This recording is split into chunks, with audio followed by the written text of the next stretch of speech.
Echeveria are some of the most popular succulents out there.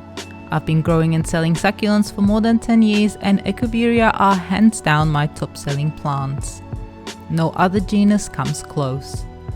Echeveria can be found in collections all over the world, but when it comes to their care requirements, it's important to understand where they come from.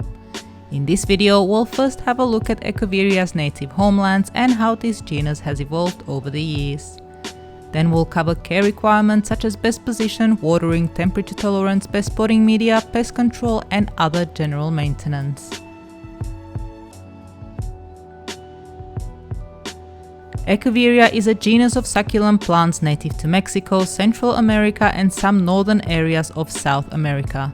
They mostly grow on exposed rocky outcroppings in semi-desert areas. They tolerate drought, heat and even some frost. Due to their attractive appearance, about 150 species have been heavily hybridized and crossed not only within the Echeveria genus but with succulents in other genera as well. There are some 1000 Echeveria hybrids and cultivars and this number keeps growing.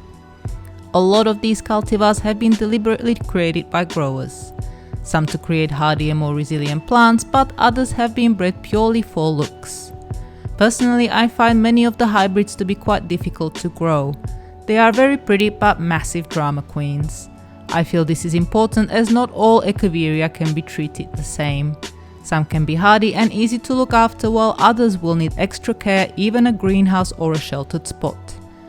Much will also depend on where in the world you are, as some climates are not compatible with growing Echeveria outdoors where they like to be the most. I'll try and cover as much nuance as possible, but the care advice may not apply to absolutely everyone out there. First things first, Echeveria are not great indoor plants and more often than not are likely to die inside. The simple truth is that the average house is just not bright enough for these sun-loving succulents. You may however be in luck if you have a sunroom, a super bright long sunny window or have plant growing lights suitable for succulents. But even then the plant may turn and stretch towards the brightest light. I've done multiple experiments over the years and Echeveria will last indoors in poor light to about 6 months. They will start losing shape after 2 weeks to about a month. These succulents are happiest outdoors in plenty of sun. Echeveria should get a minimum of 4 hours of sunlight.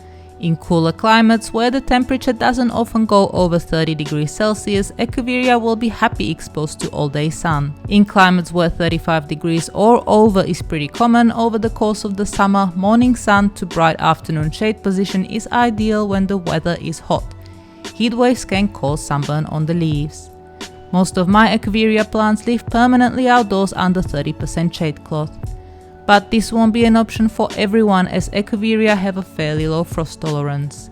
Some can tolerate temperatures down to -5 Celsius, but others won't tolerate frost at all. To prevent frostbite or even death, Echeveria will need to be either covered by frost cloth or brought indoors for the duration. Short stays indoors for overwintering should be fine, but do put your plants on the brightest windowsill or get plant growing lights. I'd also like to mention tropical climates in this chapter. Because Echeveria have evolved in arid regions, they do not deal very well with too much humidity and constant rain. A greenhouse or a bright sheltered airy spot is pretty much a must. To conclude this part, Echeveria are happiest outdoors in a spot with at least 4 hours of sun, but may need protection from heat waves and frost.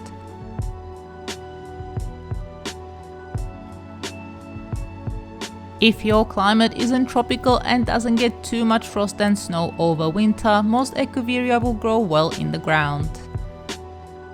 I say most because there are hybrids not very tolerant of too much rain.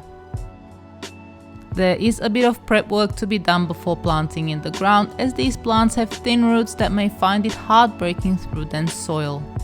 Digging in any type of potting mix and working it through well will help tremendously. You can even use super well rotted compost. When planting in the ground, a spot where water drains well is advisable. Slope or raised beds are a good choice. Echeveria are fantastic pot plants and I would highly recommend growing them in pots that can be moved if weather becomes unfavorable.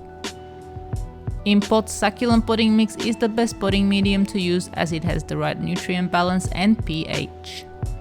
While Echeveria will tolerate being in the same pot for some years, it is beneficial to repot every spring. You can repot into the same pot or upgrade into a bigger one. Some Echeveria cultivars grow small to about 8 cm while others can get to over 30. If you know the name of your Echeveria, look up how big it grows, which will help in selecting the right size pot. Otherwise, you can watch another of my videos on how to choose the best size pot.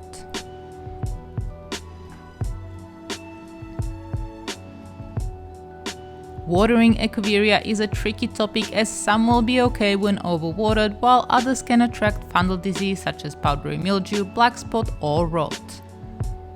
Edema is also very common amongst Echeveria.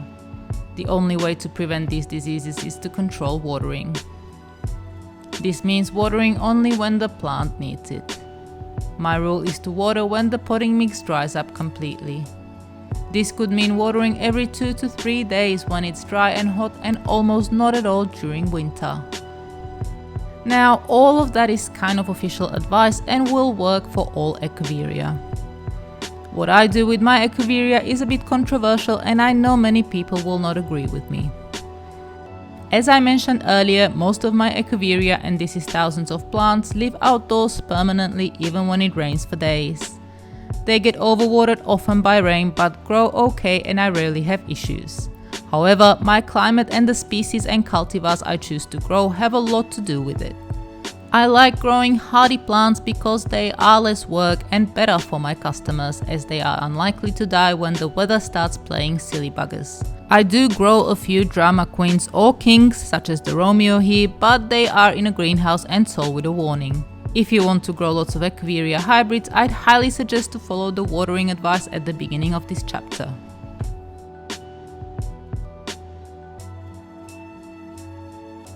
Echeveria can tolerate huge temperature swings, but like many other plants, are limited when it comes to freezing temperatures. They will tolerate heat close to 50 Celsius, but should not be exposed to direct sun at temperatures over 40.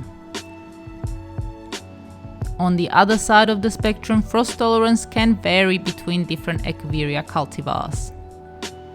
Some are said to survive as low as -5, but I personally not expose them to frosts that can settle. Having them out when it snows is also not advisable. Here we only get down to about -1 or -2. I do have shade cloth overhead so the frost doesn't settle on plants. Shade cloth and even nearby trees are usually enough to stop mild frost from settling.